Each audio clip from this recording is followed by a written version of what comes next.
Hey everyone, so this week we're going to look at how we can use Python in order to scrape data from a web page. So the past couple of weeks we looked at how we can use Python to download, um, pardon me, and parse CSV files into other CSV files. We looked at how we can download JSON files and modify those and write them to output files even in batches. This week what we're going to look at is how to essentially, well, when we say scrape, basically, how do we download and then parse the contents of an HTML page that might have data in it that we want to pull out in a structured manner? So you may recall from our first weeks that when we looked at HTML, HTML has a lot of tags that have to do with formatting, right? It's not just content. So by contrast to something like our JSON data, which is just content and text as text, right? HTML has a lot of markup in it, right? We talked about HTML and XML and all of those things. Has a lot of markup that mixes together formatting and content. So if we're in a case where we want to actually just pull out the content, Python can help us do that in a really efficient way. So the example we're going to look at is the NYPD crime stats page. This is just an example page. There are lots of places where you might find structured data embedded within a web page that would be tedious to extract manually. So here on the New York City crime statistics landing page, can actually come here. You can see that this is actually an HTTPS site. That's fine. It's actually nice that it's HTTPS. And we can see that there are citywide crime statistics. If we download these Excel, what you'll find is that it's literally just the summary for the whole city on a weekly basis. If we want something more particular, we want more granular data, then really our only option is to come to this page, which has the individual precinct data as well as the borough, or sometimes it's sub-borough. There's like Brooklyn South and Brooklyn North, for example, collection of data. Now, the issue here is that actually not that unlike the JSON data that we've seen with City Bike, these links are just updated with new files every week. So the page is always the same, the links are always the same, but the content changes on a regular basis. So if we wanted to develop, for example, a history, a week-by-week history, then we might want to download these on a regular basis. So that's what we're going to look at today. And to do this, we need to do a series of things. First, obviously, we need to download this web page. And just to give you a sense of it, right, if I go view page source on this, I'm in Chrome right now, which is kind of the best browser for inspecting web pages. If I look at the view source on this, if it loads, I'm going to see all of the markup that generates that page, right? So this is a mess, right? There's a lot here to sift through, when really all we're interested in, if I just scan down, are these things, right? We want these URLs, right? Because this is the structured data. These are the Excel files, right? Variation on CSV of the actual crime statistics for each precinct. And we can see that they're named uniquely. This is the total for the Bronx, 40th, 41st, 42nd, et cetera, et cetera. But obviously we don't want to have to go into this and hand copy out all of these links. There are over 80 precincts. Well, there's around 80 precincts in New York City. And especially if you had to do this on a regular basis, it would become incredibly time consuming and a total time suck.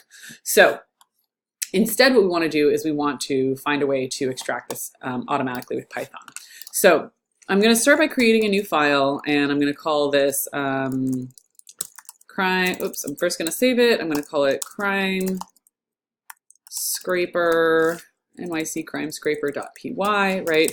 We always start out in kind of the same way, and this is why I encourage you to think about solving problems around programming in a modular way. So you don't always want to make one big program to do things. You might want to make a series of smaller programs. In this case, we're going to make one program that does a few different things, but I would also be very happy to see you break this out into multiple files.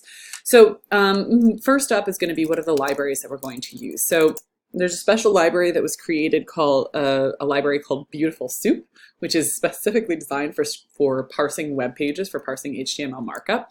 And it is part of what is called the BS4 package. Now, you'll see that this import statement looks a little different than ones we have used in the past. Basically, if Beautiful Soup is the name of the book, BS4 is the library, is the way you can think about it. So BS4 contains a lot of different things. The one that we want specifically is Beautiful Soup. Similarly, we're going to use another library, a subset of another library, or specific commands from another library called URL-lib, which you might be able to guess has to do with, nope. Oh goodness, my thing just froze. Everything just froze. Nope, okay. Sorry. So the URL-lib library has another sort of section called request, and we're going to import just the URL open function. And as you might imagine, those functions are going to let us open a URL and download its contents. So the first thing that I'm going to do, and this isn't required, but again, in just the same way that when we did our JSON, we actually copied and pasted the JSON down to a local file before kind of doing our work on it. I want to do the same thing here. And the reason why is, again, just that issue of if I'm constantly hitting the server, requesting the web page, there's a chance that my script or my IP address, which your IP address could mean like your whole organization, will get blocked from accessing that site. You really don't want to have that happen. It is not a good thing, and it is not easy to fix if it happens to you. You really just have to wait it out. And so to avoid that, what I'm going to do here is actually just go ahead and open this URL, right? So there's my target URL. And then I'm going to read the data from that file. Now, again, I hope you're starting to see some consistent elements here, right? Web page is the variable that I'm going to use to open, that I'm reading that open file into, just the way we had JSON load and CSV, well, dictionary writer. In this case, we have a read function, right? And it happens that that's the library decides to call it reading instead of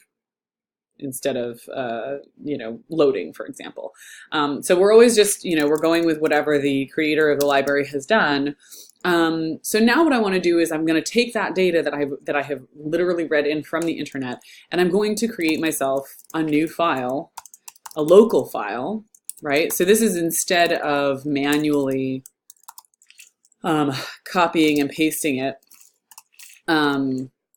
instead of manually copying and paste it into a file the way we did with the JSON, this is just another way to do that. Now, you'll notice that I don't have just the regular WB here, the regular W here, I have WB.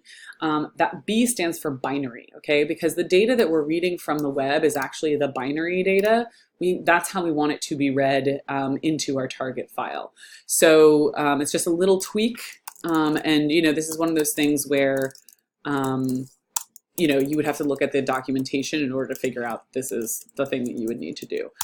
So as always, it's going to be a matter of some trial and error. Okay, so what I'm doing here, again, hopefully you'll recognize. So here I am opening the web page. I'm reading the data in from it. I'm creating a local file that is going to get binary data written to it. I am writing my binary web data to it, and then I'm closing both of the files. Why? Because that basically closes them out, effectively sort of saves them. As I think many of you have observed, it's not the end of the world if you don't close your files, but it is a good idea. It actually can cause problems if you've got a lot of complex so-called reading and writing activities going on. So it's always a good idea to do that carefully, even though you might not see errors commencing instantaneously. So now, as always, the first thing that I want to do is I always want to test early and often.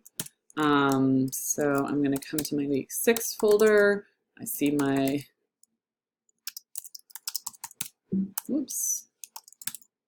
scraper there, and I wait. Seems like maybe there's something going on with the internet. Oops, I misspelled beautiful too. Well, there you go. As I have articulated in the past, very often your errors will be mostly typos, and there we go. So I can actually see right away in the left-hand window here that my crime stats HTML has happened. Now, you may be wondering, because the web page, the URL that I put in there was ended in .page, but it is an HTML page, okay? And I can kind of get a feel for this. I love that it says if IE7. Up here, you see it says doc type HTML. That means it's an HTML page. by looking at it, we can see this is HTML. Different programs that produce web pages may end up with an extension of .page. The point is, which is a legitimate web extension, you just don't see it very much. But anyway, it is HTML. And I decided to write it to my local drive as HTML just to keep myself sane. So that's the first step in our program. Great. Now, we have a local copy of the data that we want to work with. The next thing that I want to do is I want to actually run this through the Beautiful Soup quote-unquote recipe, which is going to allow me to actually parse through pieces of this HTML file in a very efficient way without requiring me to use a bunch of regular expressions, actually, which is what you would have to do otherwise. So let me go ahead and open this, or I guess I double click. Okay, so looking at this actually locally can be kind of difficult to figure out what's going on. There's a lot of cruft here, a lot of stuff that is not what we're looking for. Actually, I find the simplest way to help identify how to most directly locate the bits of the page that you need is, again, by using the expect function on Chrome. So this is a wonderful side-by-side feature that you can get in Chrome and other web browsers. Firefox does this, I think, too, although we might need an extension, I don't really recall. So by selecting something, by actually right-clicking on a particular piece of the page, okay, what you're going to see is this window has jumped, and now as I move my cursor down the code on the right-hand side, it's highlighting the piece on the left that is that it references. So the thing that I want to find here is I don't want to, I'm just going to X out of this again. I want to focus in on, for me, what is the most important content of the page, which is essentially the stuff in here, right? I don't really want to be dealing with this left-hand nav. I don't want to be dealing with the top nav. All of that is junk that I don't need to use for this. So I want to look for the tag that narrows in on this the most, but still contains all of the stuff that I need, if that makes sense. So we can talk about this more in class, but as you'll see here, right, if I go to the Bronx, I do get this, okay? And I think this is the one that I'm going to use. If I select this div, and I can sort of do this, it's a little awkward here with a smallish window, right? But what I can see is that this div contains all the stuff that I need, and most importantly, doesn't bother me with the left nav, and it doesn't bother me with the top nav. This is mostly just the content that I'm looking for. And of course, the job of parsing this file is going to be narrowing in even further, and for example, just getting these Excel links. But to start with, what I want to note is that this div contains everything that I need. It doesn't contain the things that I don't. And I want to look at the specific details of how this is described. So you see that it has a class span 6 about description, okay? What Beautiful Soup lets us do is use things like class names as well as tag types and things like that in order to zero in on specific parts of the web page. So how does this actually work? Just very quickly before we break, what I'm going to do is I'm going to create a variable. I'm now going to invoke my Beautiful Soup library and use it and send it the data that I'm opening from my local HTML file. And the second parameter I give it here is telling it what kind of format that data is in. And again, HTML is a subset of XML, which is why we're telling it to use an XML parser here.